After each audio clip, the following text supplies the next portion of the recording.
With the Overwatch League currently on a 2-week break, some of you out there may be a little bored right now. This especially goes for those of you who aren't all that interested in Overwatch contenders or feel that generally there's not enough content to keep them entertained right now. But don't worry, I have a solution to partially solve your boredom. For those who might have missed it, recently there was an announcement about a Lunatic versus Runaway show match, and I'm happy to say that it's happening this Sunday, aka May 31st, and it will be sponsored by Blizzard. The event will begin around the time that the Asian region matches would usually start, so 1 AM Pacific time, 4 AM Eastern for my fellow Americans. The matches can be seen over on the official Overwatch YouTube and Twitch channels, and here's what the rosters are looking like. On the side of Runaway, you've got Runner, Hoxel, Stitch, Bumper, Kaiser, and Twilight. Meanwhile, on Lunatic you will have Toby, Miro, Who Are You, Lee Tae-jun, sorry if I mispronounced that, Zumba, Guido, and Ryu Jae-hong. The fact that so many former teammates and friends get to reunite and give the people what they want is absolutely incredible. With the exception of Twilight on the side of Runaway,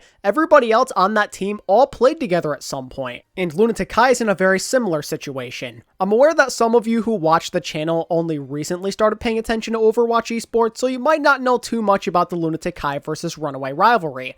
I myself never got to watch those matches live since I mostly only watched American matches back then, but watching them afterwards was a life-changing experience. It won't exactly give off the same feeling given the circumstances, but it will surely be fun to watch many of the most famous Lunatic and Runaway alumni play against each other. This is no doubt one of the greatest Korean Overwatch rivalries you'll come across. It's truly historic, and I can't recommend watching some of the games between these two enough. If you're bored and you've never seen it before, then do yourself a favor and watch Runaway versus Lunatic in the Apex Season 2 finals.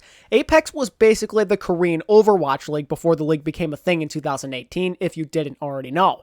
The match itself is amazing, and Lunatic makes a really nice comeback. There's a lot of history to witness in this thing. You get Ryu Jae-hong and Miro in their primes, Bumper on off-tank, Kaiser's Reinhardt, Hoxel and Who Are You's Genji, and much, much more. Actually, you know what? Scratch that. Even if you've already seen it before, go back and watch it again anyway just to get yourself extra hyped. Taking the trip down memory lane to the good old days to reminisce is always a fun thing to do. It was such a simple time back then. Jae-hong in most people's eyes was the #1 flex support in the world, Bumper was flexing onto all sorts of different things back then, there was no Brigitte or double shield meta, and Genji wasn't a throw pick. Good times. The rosters back then were a classic. Lunatic essentially had the Season 1 dynasty, but with different DPS. Miro wasn't washed back then either, so him and Zumba were a very lethal duo. Not to mention that they somehow had a young Who Are You who was the 16-year-old Genji prodigy.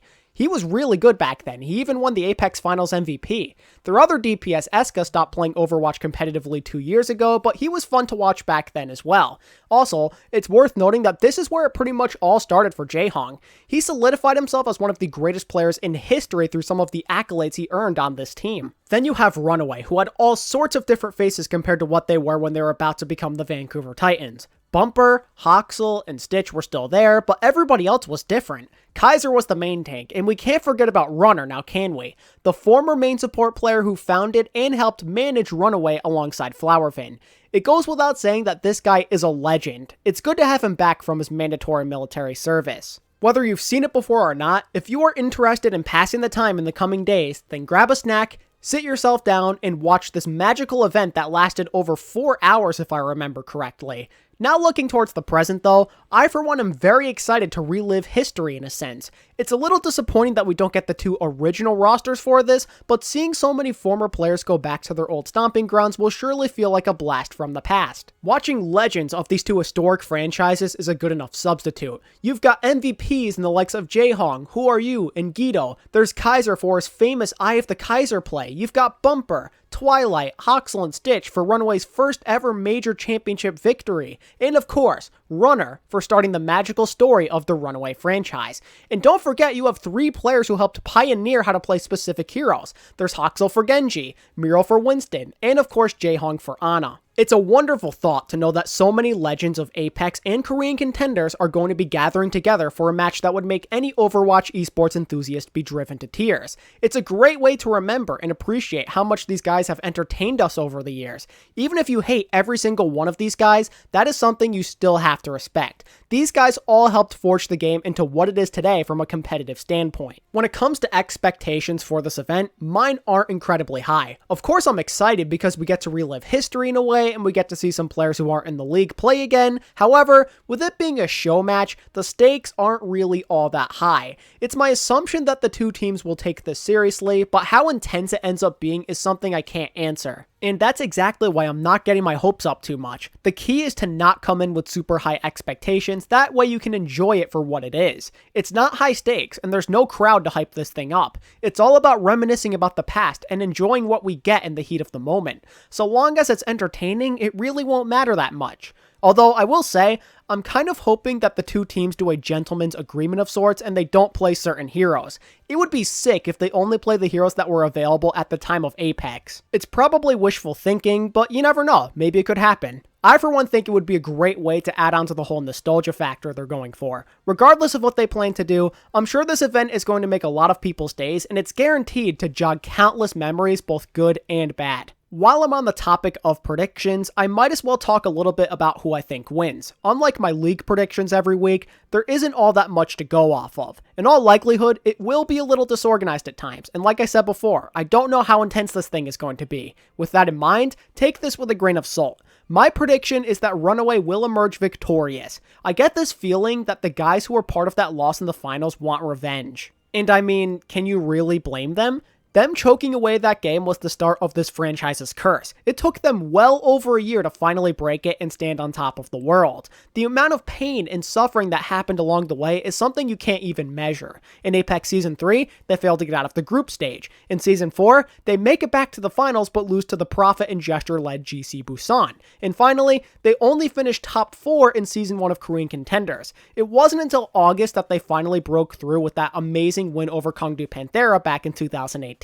In a way, because of Lunatic High, Runaway were forced to embark on this incredible journey that people know and love them for. If they had fended off the comeback, then who knows what would have happened. If they became champions that day, then their future could have been totally different. For putting them on such a difficult journey, it's time for Runaway to dish out some revenge. And generally speaking, I do kind of like the Runaway team a little more in terms of overall skill level. It won't be easy though, that much is certain. These Lunatic High veterans are not to be taken lightly. I'm expecting a close game. There's too much pride on the line. Well, that's pretty much it, guys. I know this was a short video, but I really wanted to promote this show match. There's so much history all in one game, and I really do hope I was able to get some of you guys excited. And hopefully, I opened up the eyes for those of you who didn't even know the event was going on in the first place. If you can't watch it live like me, then consider tuning in the next day or whenever you have time to watch it. I promise you it will make for a good time. And with that said, if you enjoyed the short video, then make sure to hit that like button, subscribe to the channel if you're new, and leave a comment too. And don't forget that you can also follow me on Twitter at ATP Overwatch, join the community Discord through the link in the description, and become a channel member if you wish to further support me. And as always, thanks so much for watching, I really do appreciate it, and until next time, this is ATP, signing out. Peace.